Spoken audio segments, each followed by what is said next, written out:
창세기 35장 1절로 15절까지 있는 말씀을 저와 함께 교독하도록 하겠습니다.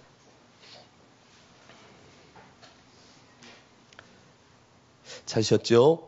함께 교독하십니다. 하나님이 야곱에게 이르시되 일어나 베델로 올라가서 거기 거주하며 내가 내 형 에서의 낯을 피하여 도망하던 때에 내게 나타났던 하나님께 거기서 제단을 쌓으라 하신지라.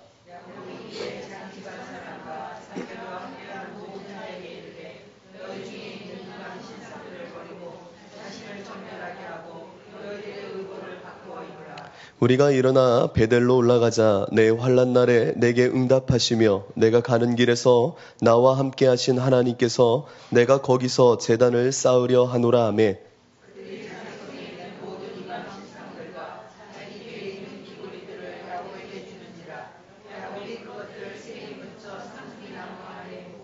그들이 떠났으나 하나님이 그 사면 고을들로 크게 두려워하게 하셨으므로 야곱의 아들들을 추격하는 자가 없었더라.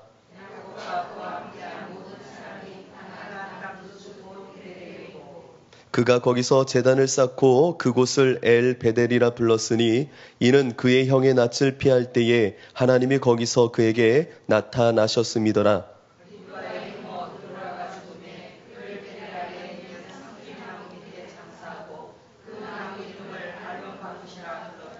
야곱이 밧단 아람에서 돌아오매 하나님이 다시 야곱에게 나타나사 그에게 복을 주시고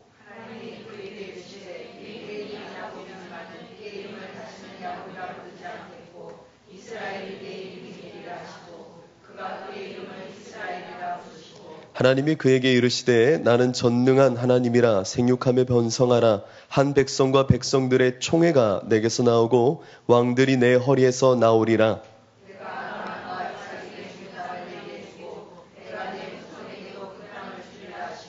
하나님이 그와 말씀하시던 곳에서 그를 떠나 올라가시는지라.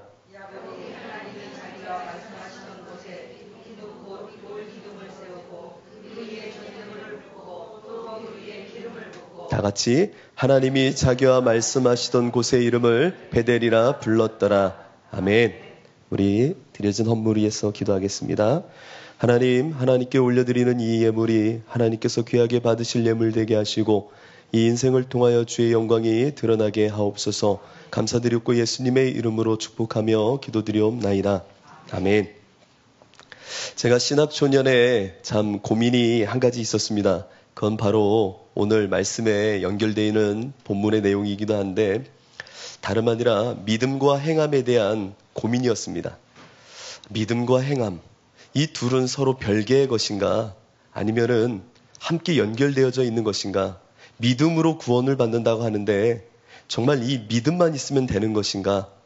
때로는 그러면 행함은 없어도 괜찮은 것일까? 이와 같은 고민이 참 많았습니다. 근데 오늘은 여러분과 함께 이 칭의와 성화라고 하는 조금은 낯선 용어일 수도 있지만 우리 인생 가운데 믿음으로 의롭다함을 얻는 이 칭의는 이 믿는 믿음이 온전히 이루어질 때에 성화 또한 이루어진다라는 것을 기점으로 해서 함께 말씀을 나누려고 합니다.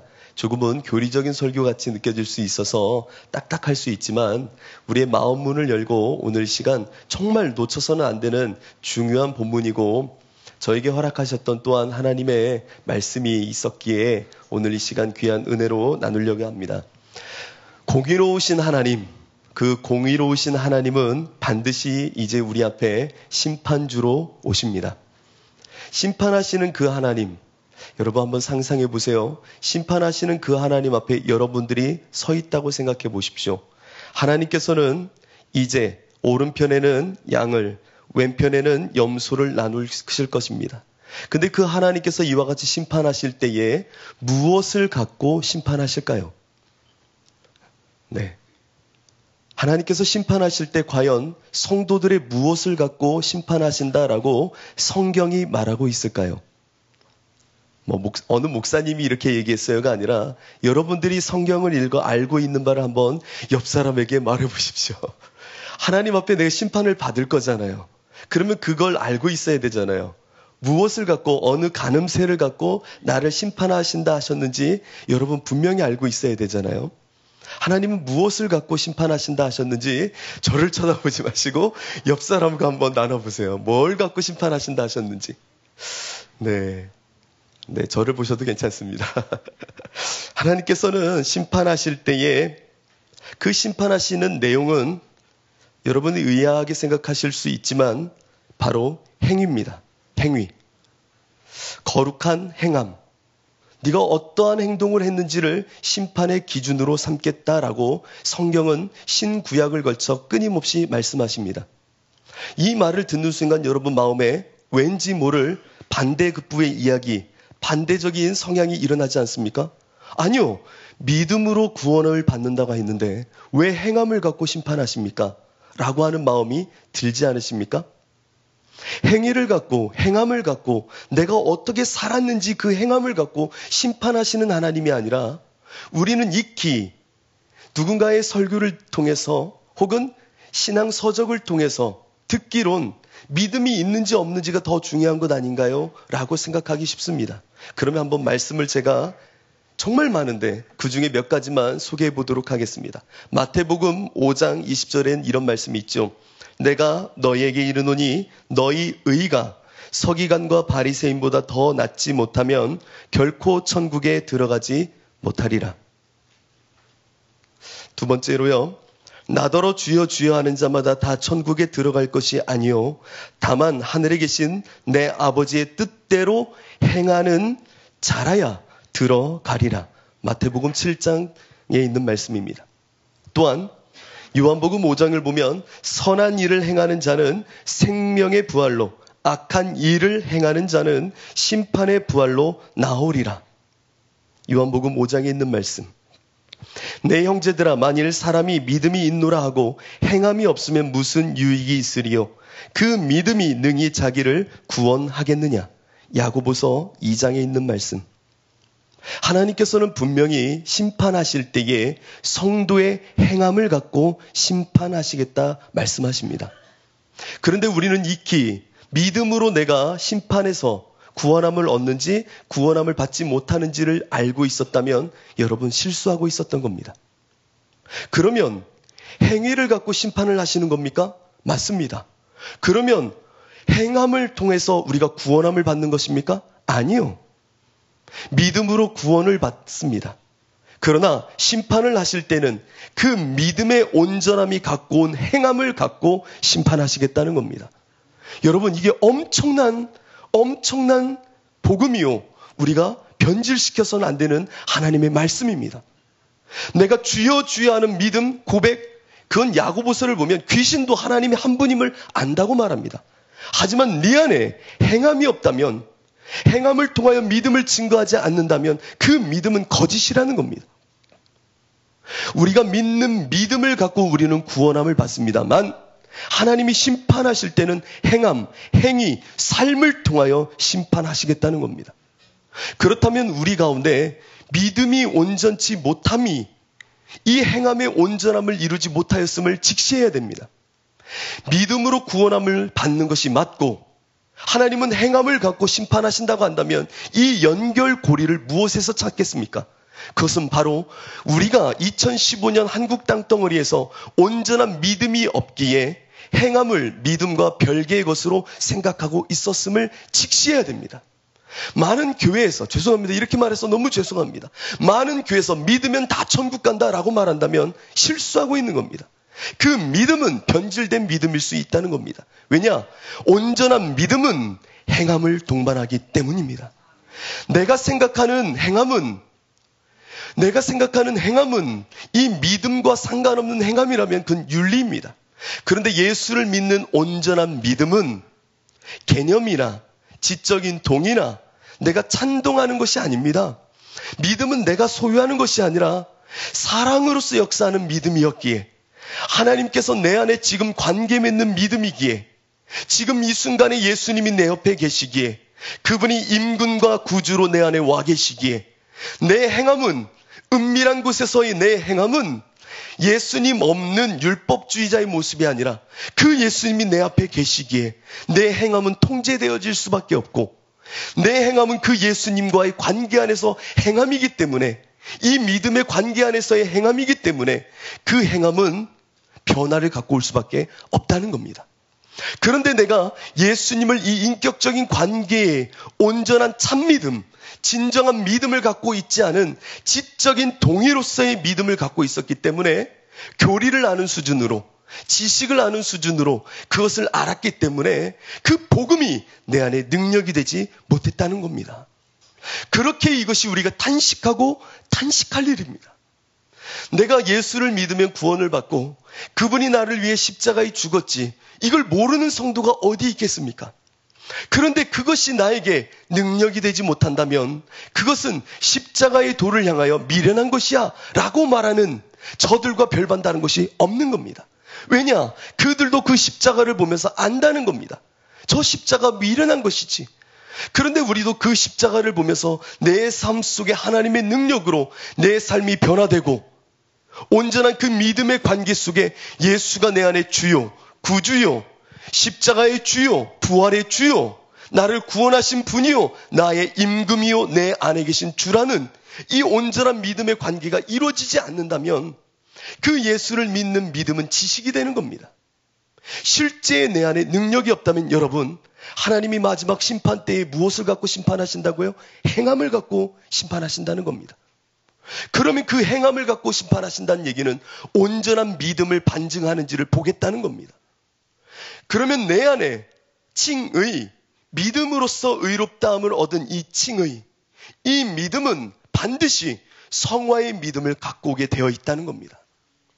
내가 이 믿음의 온전함을 갖고 있으면 내 삶은 변할 수밖에 없습니다. 나를 변화시키지 못하는 복음이라면 그것은 온전한 믿음 속에 주시는 복음이 아니었다라는 반증이 되는 겁니다. 그렇게 우리는 우리의 삶의 속속들이 한번 살펴보면서 내 안에 진정한 변화와 예수가 주인 되시는 삶이 있는지를 정확한 심판대에 놓고 판단해야 되는 겁니다. 내가 믿지만 잘 못했어요 라고 하는 것은 변명이 되는 겁니다. 엄격해질 필요가 있습니다. 왜?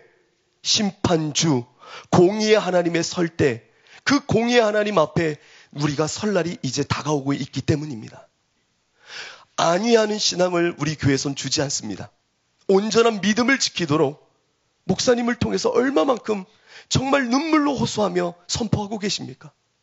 우리의 믿음의 그 열정을 불태우려고 하는 것이 아니라 구원받는 믿음을 위해서 믿음의 본질을 흐리는 변질되어진 이단 사설이 아니라 하나님이 주시는 온전한 믿음을 지키게 하려고 순전한 신부의 신앙을 위해서 얼마만큼 이 수지선한 목자교회가 하나님 앞에 서려고 몸부림하고 있습니까? 그렇다면 여러분, 이 제단에서 내려가는 이 말씀 앞에서 내 삶의 진실함을, 내 행함의 진정을 하나님 앞에 심판받고 있음을 아셔야 되는 겁니다. 십자가의 도가 멸망하는 자들에게는 미련한 것이고 구원받는 우리에게는 하나님의 능력입니다. 그런데 그 능력을 경험하지 못한다면 나는 십자가의 복음을 알고 있는 것이지 그것을 능력으로 경험하지 못하고 있다는 겁니다. 여러분, 카드의 위력을 아시잖아요. 카드, 자동차의 위력을 아시잖아요. 장난감의 위력을 우리 아이들은 압니다. 하물며 십자가 복음, 그 믿는 믿음의 능력을 여러분은 얼마만큼 알고 삽니까? 그것을 아는 것이 아니라 경험하며 삽니까? 십자가가 내 안에 얼마만큼의 능력으로 내 인생을 좌지우지하고 계십니까? 내 안에 이 십자가의 복음의 능력이 없다면 이 시간 깨어나야 됩니다. 깨어나야 됩니다. 왜? 심판이, 그 도끼날이 내 목 앞에, 내 삶 앞에 놓여져 있기 때문입니다. 이것은 그냥 들을 설교가 아니라 사실은 내 안에 정말 결단을 끌어내는 하나님의 그 심정을 아는 그 모습으로 우리가 서야 된다는 말씀입니다. 여러분의 삶 속에 하나님의 능력은 정말 경험되고 있습니까? 이 점에서 다시 한번 정리합니다. 우리는 오직 믿음으로 구원함을 받습니다. 그러나 하나님 앞에서 심판을 받을 때는 그 행위를 통하여 심판을 받는다는 겁니다. 그렇다면 내 안에 이 행위를 온전히 갖고 오는 하나님의 능력의 믿음을 점검할 때입니다. 여러분, 하나님께서 각 사람에게 그 행한 대로 보응하시고 참고 선을 행하면 영광과 존귀와 썩지 않음을 구하는 자에게 영생으로 하신다라고 로마서는 기록합니다. 다시 한번요. 하나님께서 각 사람에게 그 행한 대로 보응하시되 참고 선을 행하여 영광과 존귀와 썩지 아니함을 구하는 자에게는 영생으로 하시고 라고 말한 이후에 로마서 3장과 4장과 5장을 걸쳐서 칭의에 대해서 선포하기 시작합니다. 참 재밌지 않습니까?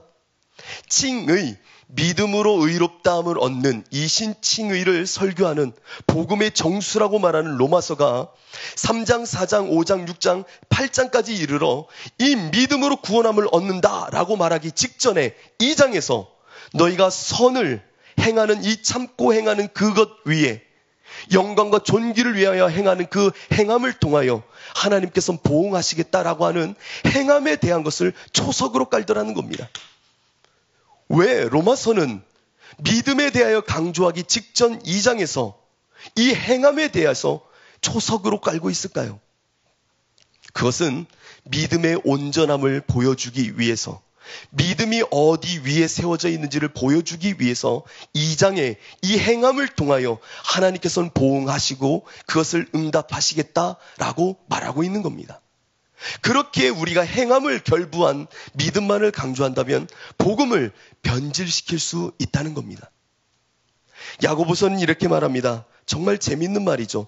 어떤 사람은 말하기를 너는 믿음이 있고 나는 행함이 있으니 행함이 없는 내 믿음을 내게 보이라. 나는 행함으로 내 믿음을 내게 보이리라 하리라. 네가 하나님은 한 분이신 줄을 믿느냐? 잘 아는도다. 귀신들도 믿고 떠드느니라. 아, 허탄한 사람아, 행함이 없는 믿음이 헛것인 줄을 알고자 하느냐? 우리 조상 아브라함이 그 아들 이삭을 제단에 바칠 때에 행함으로 의롭다 하심을 받은 것이 아니냐? 네가 보거니와 믿음이 그의 행함과 함께 일하고 행함으로 믿음이 온전하게 되었느니라. 너무나도 소중한 말씀입니다. 복음을 변질시키는 이들이 있다면 이 말씀을 들이밀어야 됩니다. 행함으로 의롭다함을 받지 않았느냐? 저 아브라함을 보아라. 여러분, 우리는요, 믿음이 있다 하면서 행함이 없으면 행함이 있는 이들이 말합니다. 나는 행함을 통하여 내 믿음을 반증하고 보여주겠다. 너는 믿음만 있다 하고 행함이 없는데 너의 믿음은 도대체 뭐냐? 나는 하나님의 한 분임을 믿는다. 십자가의 주님을 믿는다. 그러나 그건 귀신도 안다. 너는 행함이 있느냐? 없다는 겁니다. 없다는 겁니다.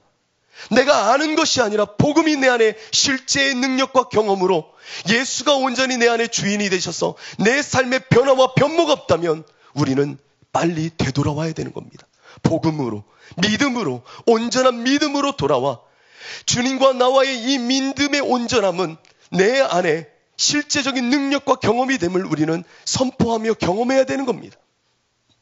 오늘 이 복음의 실제, 믿음의 내용, 이 내용을 저에게 형상화해서 보여줘라 라고 한다면 저는 오늘 창세기 35장을 들이밀겠습니다.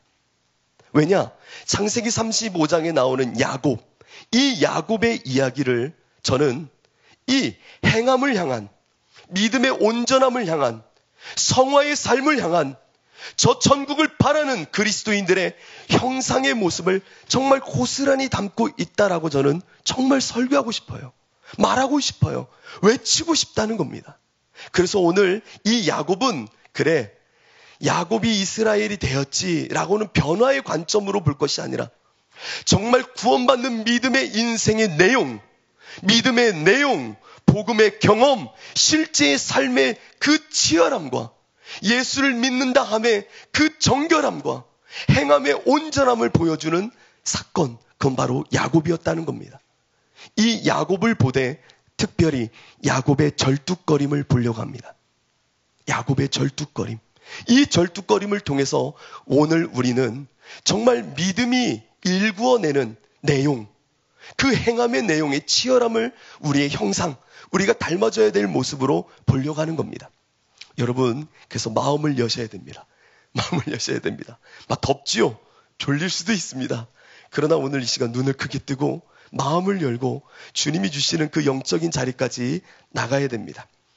오늘 본문을 보면은 한번 마음속으로 생각해 보세요. 야곱은 저 야복나루에서 이제 하나님의 천사와 씨름을 합니다. 왜 씨름을 했죠? 형 에서를 만나러 갈 때에 형 에서가 400여 명이 되는 군대를 이끌고 죽이려고 하는 그 심정 속에 나귀와 양과 소와 노비를 먼저 보냅니다. 왜? 형의 마음을 달래보려고. 그런데 형의 마음이 풀렸을까요? 안 풀리는 겁니다. 그래서 마지막 최후의 보루로 이제 자기의 자녀들과 아내와 이 소산을 이제 정비하고 보내기 직전에 홀로 남아 약복강변에서 하나님과 씨름을 하기 시작합니다. 이 씨름을 통해서 하나님이 주신 것이 무엇이었습니까?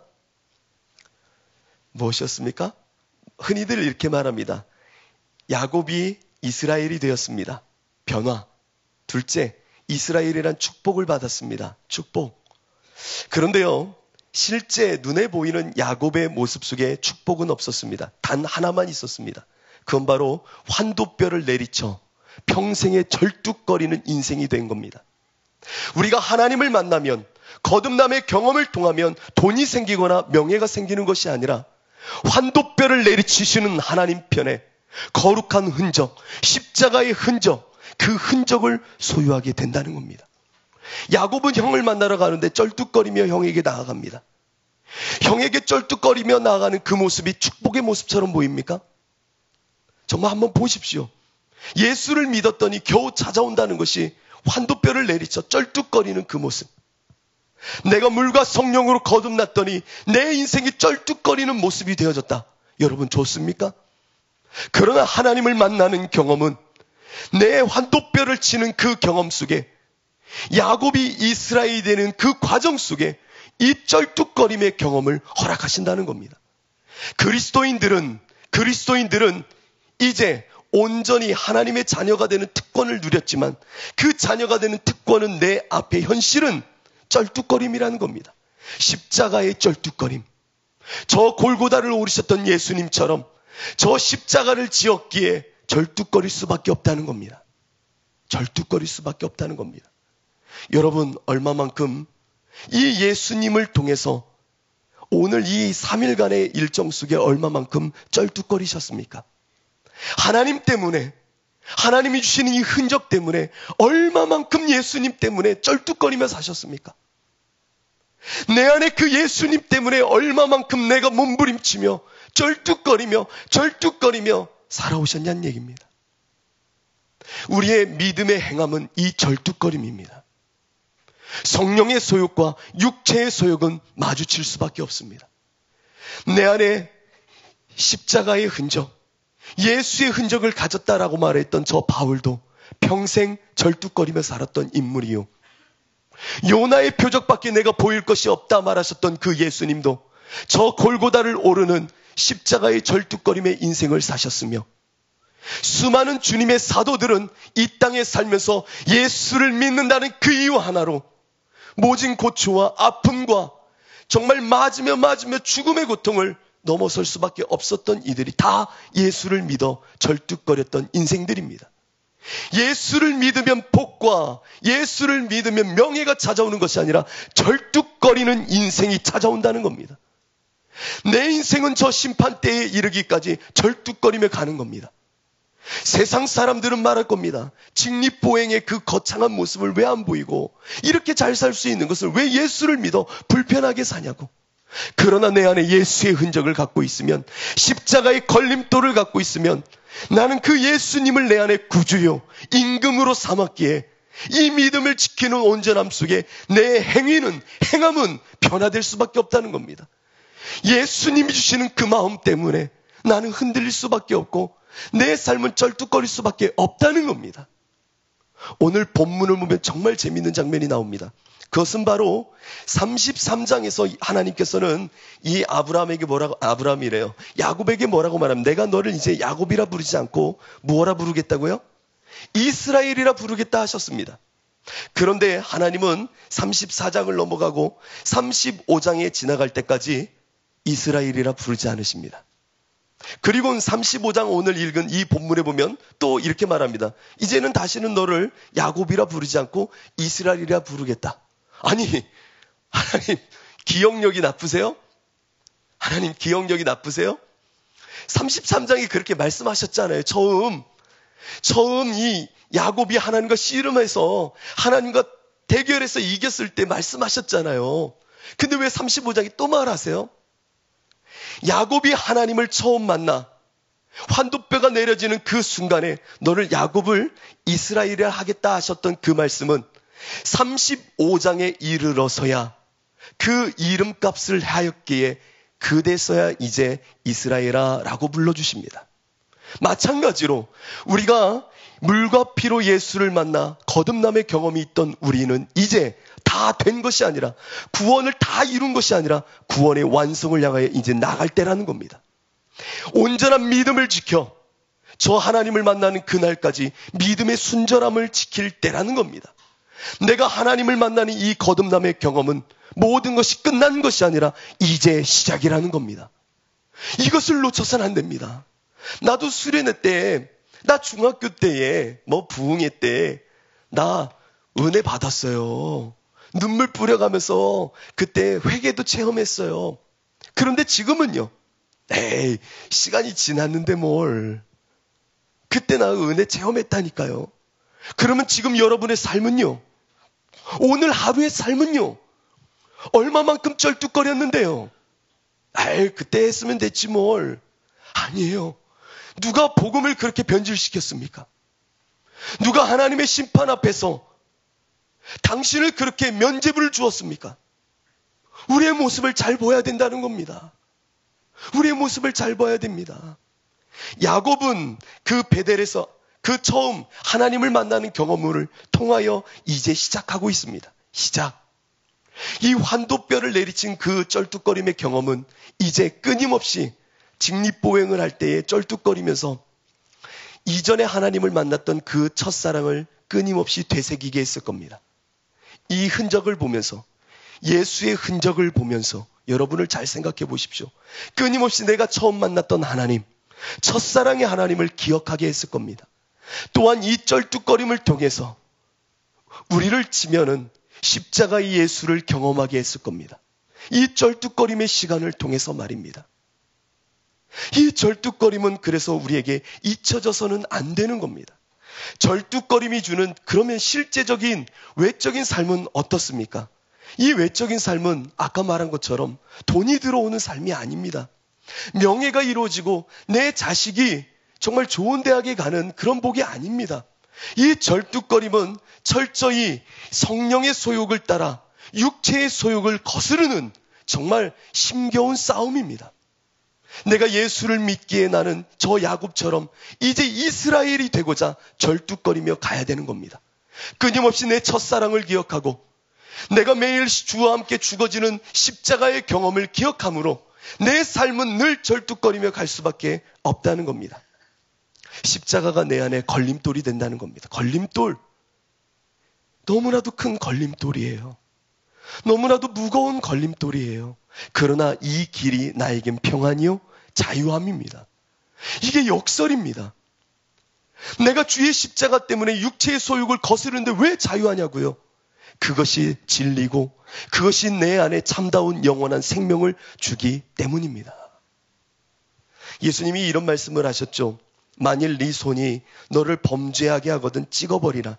장애인으로 영생에 들어가는 것이 두 손을 가지고 지옥 곧 꺼지지 않는 불에 들어가는 것보다 나으니라. 만일 네 발이 너를 범죄하게 하거든 찍어버리라. 저는 자로 영생에 들어가는 것이 두 발을 가지고 지옥에 던져지는 것보다 나으니라. 만일 네 눈이 너를 범죄하게 하거든 빼어버리라. 한 눈으로 하나님의 나라에 들어가는 것이 두 눈을 가지고 지옥에 던져지는 것보다 나으니라. 우리가 온전한 믿음을 갖고 있을 때에 그 예수님의 말씀을 따라 살려고 하면, 십자가를 지고 살려고 하면 끊임없이 육체의 것과 맞부닥칠 수밖에 없습니다. 그렇게 절뚝거릴 수밖에 없는 겁니다. 세상을 따라갈 수밖에 없는 이 다리를 잘라내고요. 세상에 손댈 수밖에 없는 이 이익과 관계 맺음도 잘라버릴 때가 있고요. 정말 보아야 되는데 예수님 때문에 보지 않고 눈을 감아야 될 때가 많다는 겁니다. 그러니 세상 사람들이 보면 절뚝거리는 인생이요, 불쌍한 장애와 같은 인생을 사는 것이 그리스도인입니다. 얼마나 안쓰럽습니까? 그러나 내 눈을 빼고 내 다리를 절며 내 손 하나가 없어도 저 천국에 이르는 온전한 믿음과 행함이라면, 내가 예수와의 온전한 믿음을 지키는 것이 절뚝거림을 통하여 이스라엘이 되는 영광이라면, 저 천국에 이르는 거라면 이 믿음을 지켜 내 삶을 저 온전한 행함으로 하나님 앞에 심판대에 서는 것이 낫다는 겁니다. 여러분, 이 믿음을 지켜야 되는 겁니다. 행함이 없는 믿음은 그래서 죽은 믿음이 되는 겁니다. 머리로만 예수님 알고 살아서는 안 됩니다. 그 행함의 자리로 나를 이끌고 갈 때에, 성령의 소욕을 따라 내가 영의 생각으로 갈 때에 그 절뚝거림 너머에 심판의 영광의 자리가 있다는 겁니다. 우리는 그래서 영과 육의 싸움 속에 살아간다라고 합니다. 믿는 사람은 영과 육의 싸움이 있을 수밖에 없습니다. 믿지 않는 사람에게는 이런 싸움이 없어요. 오직 한 길만 있습니다. 육체의 정욕과 이생의 자랑과 안목의 정욕을 사랑하는 그 한 길만이 놓여져 있습니다. 그러나 물과 피로 거듭난 자에게는 성령의 길, 생명의 길, 진리의 길이 확 도드라져 보이니 이 갈림길 속에 절뚝거리며 주님 위하여 살 수밖에 없다는 겁니다. 이 마음은요, 우리의 일상의 소소한 곳에 예수님이 주인 되시면, 구주 되시면, 주 되실 뿐만 아니라 구주 되시면, 십자가의 주님뿐만 아니라 부활의 주님이 내 안에 계시면, 구주뿐만 아니라 임금 되신 그분이 내 안에 계시면 내 삶은 늘 불편해지는 겁니다. 제가요, 이 간증이 좋은 예가 될지 모르겠습니다만, 목회자로서 창원에서 목회할 때에 부흥회가 끝났는데 제가 그 당시에 회계를 맡고 있었습니다. 부흥회가 끝나고 났는데 감사헌금 봉투가 이만큼 올라와 있더라고요. 헌금 개수를 다 마치고 났는데 목사님께 여쭤봤습니다. 목사님, 이 헌금 봉투 어떻게 하나요? 그랬더니 목사님이 그러시는 거예요. 이전도사가 그거 처리해. 땅에 묻던지 이렇게 파쇄해. 그러시는 겁니다. 그래서 제가 그랬어요. 목사님, 여기 기도 제목이 이렇게 많은데요? 그때 목사님이 그러시는 겁니다. 아까 제단에 올려서 기도했으니까 괜찮아 라고 말씀하시는데 제 마음속에 이런 생각이 드는 겁니다. 너 개척교회 전도사잖아. 할 일 없잖아. 새벽에 그 모든 감사헌금 네가 갖다가 기도해. 그 간구함의 소원 네가 기도하면 되잖아 라고 하면서 성령이 이 마음을 확 주시는 겁니다. 그때요, 제 마음속에 하나님, 저 시간 없어요. 저 목회해야 돼요. 우리 교회 성도도 아닌데 제가 왜 이걸 갖다 기도해야 되나요? 그런데요, 제 마음속에 자꾸만 성령이 주시는 마음이 있는 겁니다. 해. 네가 하면 되잖아. 와, 이거 거절할 수가 없겠더라고요. 그래서 주님이 주시는 마음속에 이걸 갖고요, 교회를 갔어요. 저희 교회는요, 그 당시에 성도가 없었기 때문에 감사헌금 올리는 건 제가 감사헌금에 올려서 보고, 제가 기도하고 제가 11조 내고, 제가 축복 기도하고 보고 또 이렇게 하고. 근데요, 이만큼을 갖고 나니까 기도 분량이 확 늘어나는 거예요. 새벽에 나가 기도하는데요, 기도하면서 속으로 그러면 내가 이거 왜 하고 있는 거야 이게? 내가 왜 이 교회 이 성도를 위해서 기도하고 있는 거야 하나님? 하면서요, 투덜투덜하면서 새벽에 그거 하나 놓고 기도하고 또 기도하고 또 기도하고 다음 날도 그거 감사헌금 놓고 기도하는 겁니다. 정말 불편했어요. 내가 왜 이걸 기도해야 돼? 차라리 이 시간에 집에 가서 쉬면 좋고 커피 한 잔 마시면 더 좋을 거를 새벽 시간 기도 끝나고도 이것 때문에 못 가고 기도하고 있는 겁니다. 불편한 겁니다. 목회자의 조그만한 간증이죠. 그런데 그 예수님 때문에 불편해지는 겁니다. 바보 같은 모습이에요. 안 그래도 되는데 굳이 왜 그거를 주님 주신 마음이라 생각하고 또 그걸 행하고 있는지. 그런데 예수님이 제 앞에 서 계시더라고요. 그렇게 기도하는데 내 앞에 계신 그 예수님 때문에 이걸 멈출 수가 없는 겁니다. 이걸 정말 내가 빨리 가서 커피를 마시고 싶은데 이게 안 되는 거예요. 예수님이 내 앞에 믿음의 관계에 서 계신데 이걸 여기까지만 하고 가면 안 돼요. 이거는 그냥 이렇게 안 되겠더라고요. 끝까지 해. 네. 누군지도 몰라요. 왜 내가 이걸 해야 되는지도 몰라요. 그런데 예수님이 내 앞에 서 계시니 그 믿음을 지키고 있으니 내 삶이 통제가 되는 겁니다. 쩔뚝거려지는 겁니다. 불편해지는 겁니다. 이런 경험이 여러분 많지 않습니까? 내 쩔뚝거림이 요란스럽게 쩔뚝거림이 많을수록 여러분은 구원의 길로 가고 있는 겁니다. 내가 예수님 때문에 불편함이 많아지면 많아질수록 나는 저 천국을 향하여 가고 있는 겁니다. 믿음의 내용이 꽉 차 있어지는 겁니다. 내 삶 속에 예수를 믿는다 하면서 불편함이 하나도 없었습니까? 여러분, 할렐루야입니다. 여러분, 완전 성화에 이르신 겁니다. 이야, 완전히 예수님 사랑하시고 하나님 사랑 내 이웃을 사랑하니 이제 완전히 자유한 거죠. 얼마나 축복드립니다. 정말 축하드립니다. 네, 웃으시는 분들은 이 마음에 뭔가 이렇게 반대적으로 생기는 마음이 있으신 것 같아요. 내가 예수님을 믿으면요, 저 이스라엘이 되려고 하면요, 믿음의 내용이 이렇게 쩔뚝거려질 수밖에 없는 겁니다. 제가 하루는 저희 사택 문제 때문에 고민이 많았어요. 언젠가 한번 이야기했던 것 같습니다. 사택 문제가 해결이 돼야 되는데 몇 달이 되도록 집을 구할 돈도 목돈이 없고 개척교회 하는데 돈이 어디 있겠습니까? 집은 빨리 빼라고 하죠. 그때 찰나에 한 선교사님이 저희 교회에 오게 되고 그 선교사님이 저에게 제안을 했습니다. 제안은 너무나도 좋은 제안이었어요. 교회를 옮겨주시고 사택을 하나 마련해 주시겠다는 겁니다. 이게 다 1년 전에 이 교회에 왔을 때 하나님이 주셨던 마음이래요. 그 선교사님은 제가 누구라 말씀 못 드리겠는데 굉장히 유명한 선교사님이셨어요. 그런데 제 마음속에 하나님이 기도하라 라는 마음이 주셨고 그 한 주간 저는 기도하려고 했는데 저희 아이가 갑작스럽게 고열로 병원에 입원하면서 한 주간 기도를 못했습니다. 그리고 나서 한 주 후에 그 선교사님을 딱 뵈는 순간 북경에 가셨던 그 선교사님이 저한테 그런 거예요. 전사님 기도 다 하셨죠? 그러면 그때 봤던 교회로 이전하고 사택은 그렇게 해결하는 걸로 할까요? 그러시는데 제가 아니요. 그랬더니 그 선교사님 놀라시는 거예요. 왜요? 정말 아쉬웠어요. 근데 이렇게 말할 수밖에 없었어요. 저는 성령의 일하심을, 예수님이 주시는 그 일하심을 보지 못했습니다. 한 주 동안 기도를 못했습니다. 그러니 없던 일로 할 수밖에 없습니다. 라고 말할 수밖에 없었어요. 그때 예수님이 제 마음속에 잘했다 라고 하시는 거예요. 너무 잘했다. 제 육체의 욕심은요, 정말 간증거리 아닙니까? 간증이죠. 어디 가서 말해도 이야 하나님의 그런 살아계심을 증거할 수 있는 일 아니겠습니까? 그러나 제 마음속에는 세상 사람들이 볼 땐 바보 같은 모습이죠. 덥석 아멘 하고 취하면 될 것을 아니요, 하나님이 일하시는 것을 보지 못했어요 라고 하면서 또 한 번 쩔뚝거리는 제 모습에 제가 싫더라고요. 왜 난 이렇게 살아야 돼? 그러면서도 예수님이 제 앞에서 잘했다 하시는데요, 에이 하면서 또 쩔뚝거리게 되더라고요. 보지 말아야 될 것을 눈 뽑아 안 보게 되고요. 그래 내가 소유할 것이 아니었지 하면서 손을 잘라버리는 그 모습 속에 정말 쩔뚝거리는 그 내용 속에 하나님이 기뻐하시는 것 같더라고요. 여러분, 예수님을 믿어 이스라엘이 되는 것은 저 하나님을 경험하여 내가 너를 이제 야곱이라 부르지 않고 이스라엘이라 하리라 했던 그 이스라엘이 되는 과정은 그 한 번 하나님을 만났다고 되는 것이 아니라 이제 십자가의 흔적을 갖고 절뚝거리며 나가는 그 모습 속에 하나하나 내 행함의 변화와 내 삶의 온전함을 그리스도가 만들어 내시는 겁니다. 여러분, 예수님을 믿으십시오. 그리고 그 믿음이 주시는 온전한 행함을 이루어 가십시오. 그것이 야곱에게 보여주셨던 믿음의 내용, 거룩한 절뚝거림이었습니다. 이것이 우리에겐 흠모의 대상이 되어야 됩니다. 이스라엘이 된 것이 흠모의 대상이 아니라 절뚝거리는 저 모습이 흠모의 대상이 되어야 됩니다.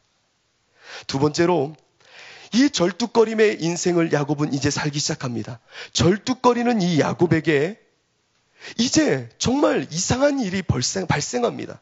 성경은요, 33장 그리고 35장 사이에 디나라고 하는 이 야곱의 딸의 강간 사건을 기록하고 있습니다. 정말 끔찍한 사건이죠.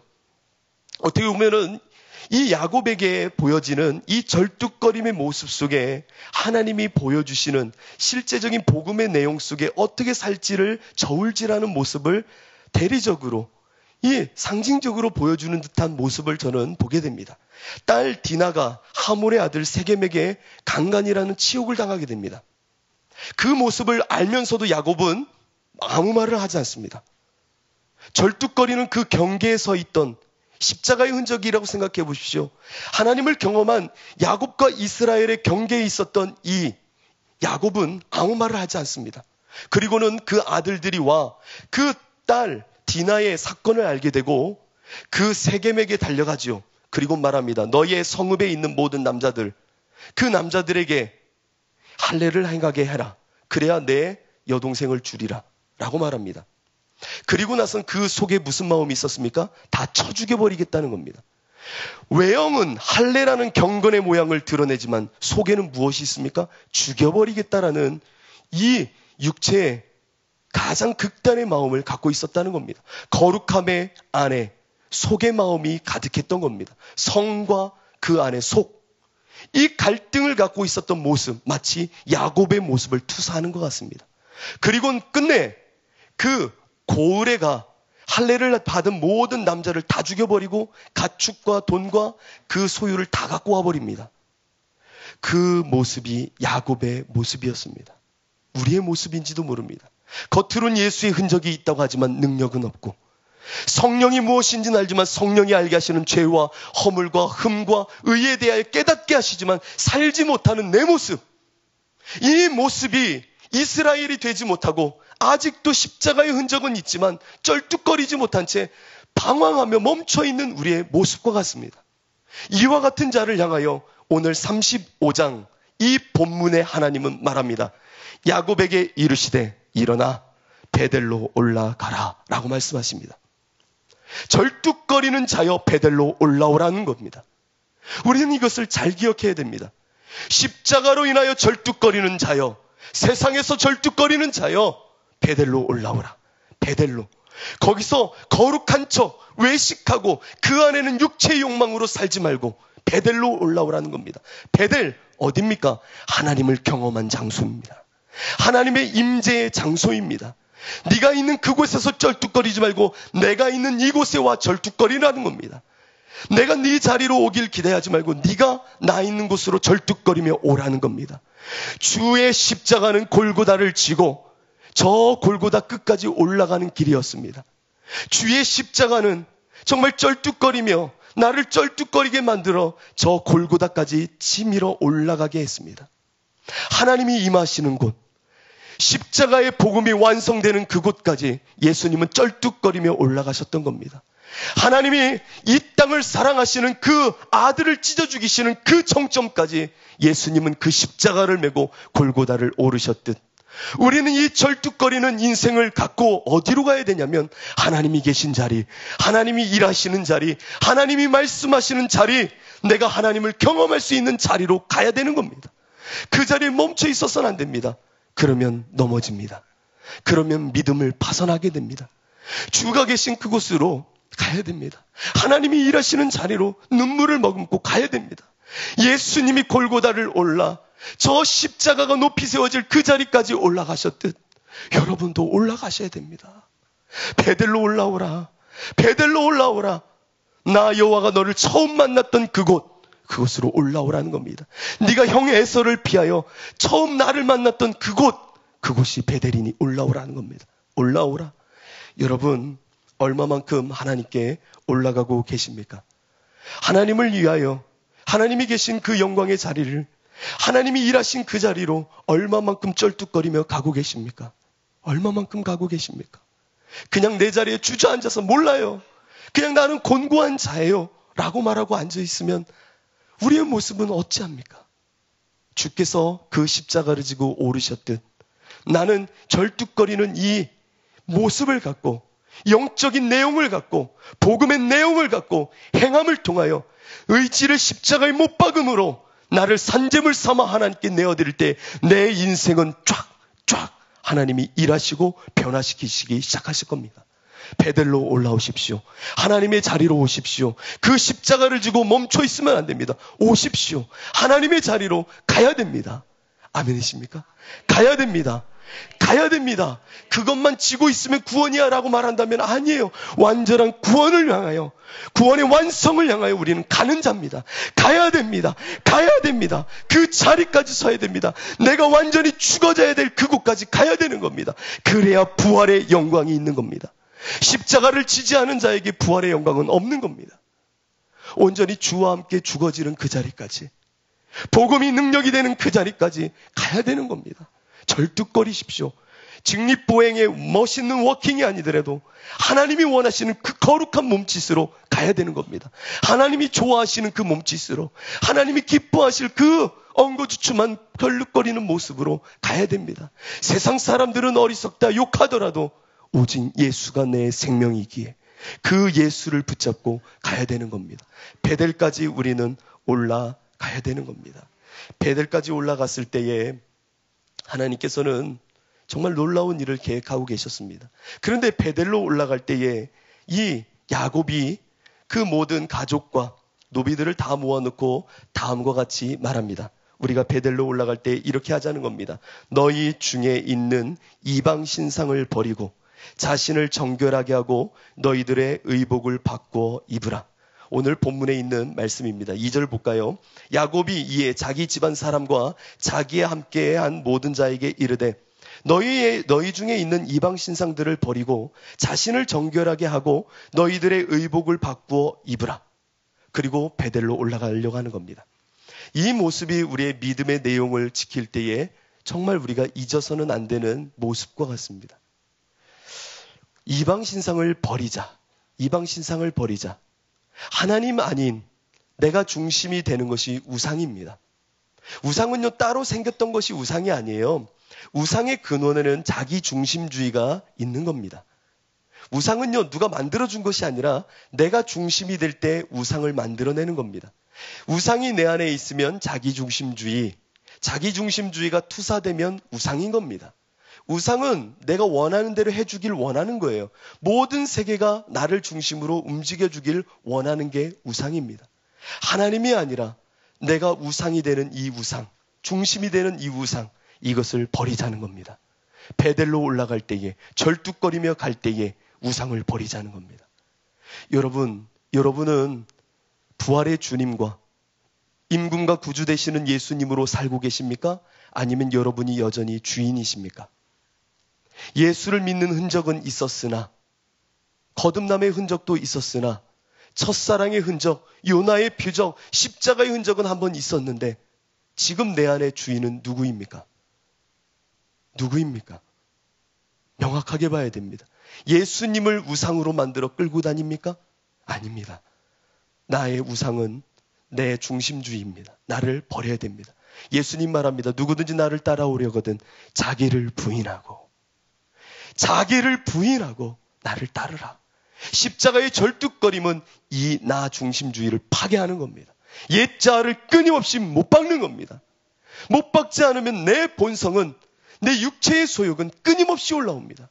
그렇기에 우상을 버리라는 겁니다. 우상을 버리라. 우상을 버린 가운데 또한 말씀합니다. 자신을 정결하게 하고, 정결, 회개를 말하는 겁니다. 회개. 나를 정결하게 하자는 겁니다. 어떤 이들은 말합니다. 일평생의 회심은 한 번이라고. 맞습니다. 회심의 경험은 한 번인지 모릅니다만 회심은, 성경에 사실은 회심이란 단어는 없습니다. 근데 회심은 회개와 믿음을 합한 것이 회심입니다. 다시 한번요. 회심이라는 것은 내가 돌이켜 주와 함께 죽고 하나님을 향하여 온전한 방향을, 믿음을 갖는 것이 회심입니다. 회심은 그래서 회개와 믿음입니다. 한 번 회심 후에 나는 아무것도 안 해도 되는가? 아니요. 회심 이후에 우리 안에 끊임없는 회개와 믿음의 정결함이 있어야 되는 겁니다. 그렇기에 우리는 이 정결함의 회개를 늘 갖고 있어야 됩니다. 늘 내가 주님의 마음의 결에 나를 맞추려고 나를 부인하고 회개함으로 주님의 뜻에 나를 맞춰야 되는 겁니다. 여러분 얼마만큼 회개하고 계십니까? 회개는 한 번이면 족한 겁니까? 아니에요. 끊임없이 주님을 향하여 쩔뚝거리며 나는 회개해야 되는 겁니다. 정결함의 옷을 갖추어 입어야 되는 겁니다. 세 번째로 각자의 의복을 바꿔 입자라고 말합니다. 의복을 바꿔 입자. 의복을 바꿔 입는 자는 것은 무엇입니까? 부르심에, 그 청하심에 합당한 모습을 갖춰 택함을 받자는 겁니다. 그 뜻에 맞는 옷을 입자.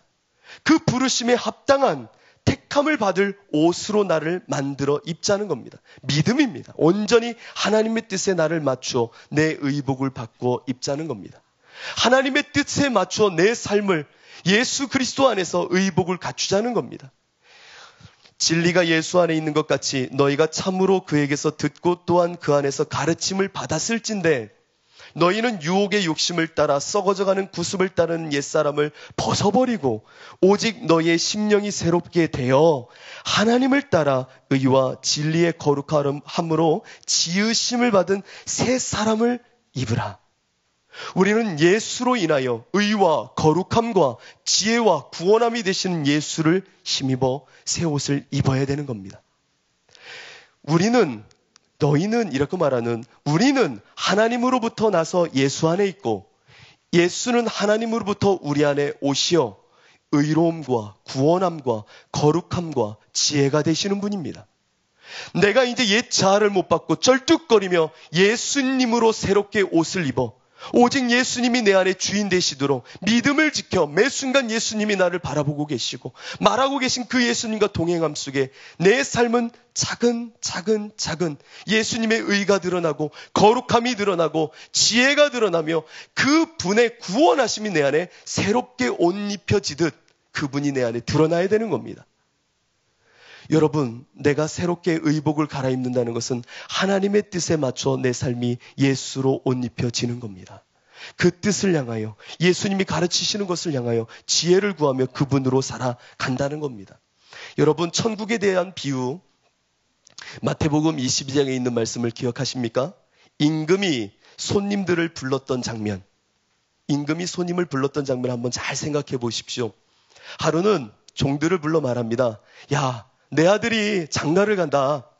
가서 많은 사람들을 내가 청한 사람들을 불러오라.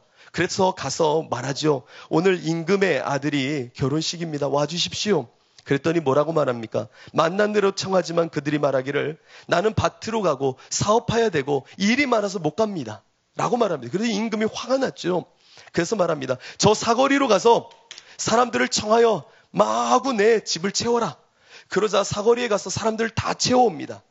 그런데 임금이 그 청함을 받은 사람들을 향하여 다음과 같이 노발대발합니다. 잘 들어보십시오. 임금이 손님들을 보러 들어올세 거기서 예복을 입지 않은 한 사람을 보고 이르되 친구여 어찌하여 예복을 입지 않고 여기 들어왔느냐 하니 그가 아무 말도 못하거늘 임금이 사환들에게 말하되 그 손발을 묶어 바깥 어두운 데에 내던지라. 거기서 슬피 울며 이를 갈게 되리라 하니라. 청함을 받은 자는 많되 택함을 입은 자는 적으니라. 천국에 대한 비유입니다. 청함을 받아 이 자리에 온 자는 많되 예수로 의복을 입어 정결한 순결한 저 신부의 옷을 입어 택함을 받는 자는 적다는 겁니다. 우리는 십자가의 그 흔적만을 갖고 있는 자가 아니라 예수로 새롭게 옷을 입어 택함을 받는 자들이 돼야 되는 겁니다. 행함의 온전함을 통하여 거룩한 성화의 자리까지 가야 되는 겁니다. 나로 하여금 의롭다함을 얻게 한 그 믿음을 갖고 있으면 순전한 그 믿음은 오직 예수로 살게 하여 내 안에 하나님이 원하시는 택함의 의복을 입게 한다는 겁니다. 청함을 받은 자는 너무 많습니다. 예수의 복음의 소식을 들은 자는 많되 그 안에 청함을 받았으나 택함을 입은 자가 없다는 겁니다. 너는 어찌하여 청함을 받아온 이 자리에 의복을 갖추지 못하였느냐? 이 질책의 소리를 여러분 듣는다면 그 천국의 자리에서 여러분 어떤 마음이 들까요? 나도 예수를 아는데 다만 복음의 능력이 없었어요. 나도 십자가의 흔적을 한번 가진 적은 있지만 지키지 못했어요. 여러분, 청함을 받되 택함을 받지 못하면 어떻게 합니까? 여러분, 우리의 믿음은 온전할 때에 칭의와 성화를 갖고 오는 겁니다. 온전한 행함을 동반하게 돼 있어. 오늘 본문 35절을 보면 이제 10절을 한번 볼까요? 하나님이 이제 말씀하시는 겁니다. 잘 보십시오. 하나님이 그에게 이르시되 네 이름이 야곱이지만은 네 이름을 다시는 야곱이라 부르지 않겠고 33장에 하셨던 말씀이에요. 않겠고 이스라엘이 네 이름이 되리라 하시고 그가 그의 이름을 뭐라고 부르셨다고요? 이스라엘아 라고 불러주셨다는 겁니다. 절뚝거리며 베델에 올라온 그 야곱에게 다시 한번 이전에 하셨던 그 말씀, 너를 야곱이 아니라 이스라엘이라 불러줄게 하신 후에 이스라엘아 라고 부르신다는 겁니다. 여러분 별로 이렇게 감격이 안 되시나 봐요. 이스라엘아, 이스라엘아. 사기꾼, 속이는 자라고 이름 지어졌던 야곱이 하나님과 겨루어 이긴 자 이스라엘. 온 민족을 대표하는 거룩한 백성의 이름 이스라엘. 그 이스라엘이 되어졌다는 겁니다. 이 이름이 택한 그 목적에 합한 자가 되어졌다는 겁니다. 여러분을 향하여 하늘아버지께서 이스라엘아 라고 부르시듯 그 절뚝거림의 인생을 잘 살고 나에게 왔다. 아들아, 내 딸아 라고 말할 그날이 기다려지지 않습니까? 안 기다리시나 본데 기다리시지 않습니까? 여러분 마음껏 쩔뚝거리십시오. 이게 우리에게 믿음의 내용입니다. 이것이 내가 주님을 믿는 온전함의 모습입니다. 저 야곱의 절뚝거림이 나를 향한 하나님의 부름의 절뚝거림이요, 예수로 살기에 쩔뚝거릴 수밖에 없는 나의 기쁨입니다. 얼마나 멋있습니까? 쩔뚝거리는 그 모습은 춤추는 것 같을 거예요. 쩔뚝거리는 그 모습이 춤이 되는 그날까지. 이야, 기쁨의 덩실덩실 춤처럼 쩔뚝거리는 그 모습이 될 때에 하나님이 야, 야곱이 이스라엘이 이제 됐구나. 정말 됐구나. 라고 하시듯 저 천국에서 우리를 얼마나 기뻐하실까요? 그래서 우리는 고귀한 자입니다. 세상이 흉내낼 수 없는 거룩한 몸짓을 갖고 있는 자들입니다. 십자가를 진다는 것은 형틀을 맨 것이 아니라 거룩한, 정말 세상이 흠모할 수 없는 가장 큰 영광을 맛보는 몸짓인 겁니다. 그 영광을 마음껏 누리시기를 축원합니다. 이 시간 함께 기도할 때에 찬양 하나 올려드리고 같이 기도했으면 좋겠습니다. 지존하신 주님 이름 앞에 이제 예수님이 정말 내 안에 그리스도가 되길 원합니다. 주님이 정말 내 안에 저 절뚝거리는 내 속에 오직 주님 되길 원합니다. 내가 예수의 흔적을 갖고 살기를 원합니다. 그 흔적을 갖고 쩔뚝거리며 살기를 원합니다.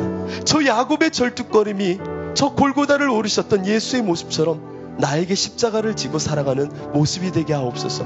오직 주님이 그리스도십니다. 예수님이 나에겐 그리스도십니다. 오늘 이 시간 함께 찬양하고 기도했으면 좋겠습니다. 지존하신 주님 이름 앞에 모두 무릎 꿇고 다 경배해. 거룩하신 주님 보좌 앞에 엎드려 절하세. 엎드려 절하세. 다시 한번 고백합시다. 지존하신 주님 이름 앞에 모두 무릎 꿇고 다 경배해. 거룩하신 주님 보좌 앞에 엎드려 절하세. 아멘.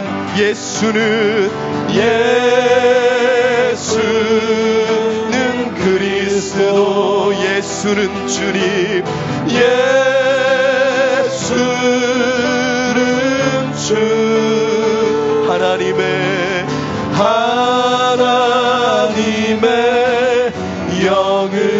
영으로 경배 드리리. 예수는 그리스도,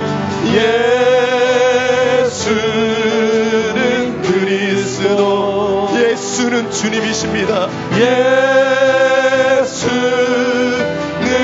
주, 하나님의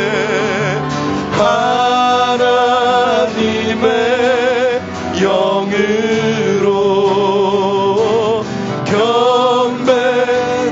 두 눈 감고 두 손 들고 찬양합시다. 예수는 그리스도십니다. 예수는 그리스도. 아멘. 예수는 주님, 예수는 주, 하나님의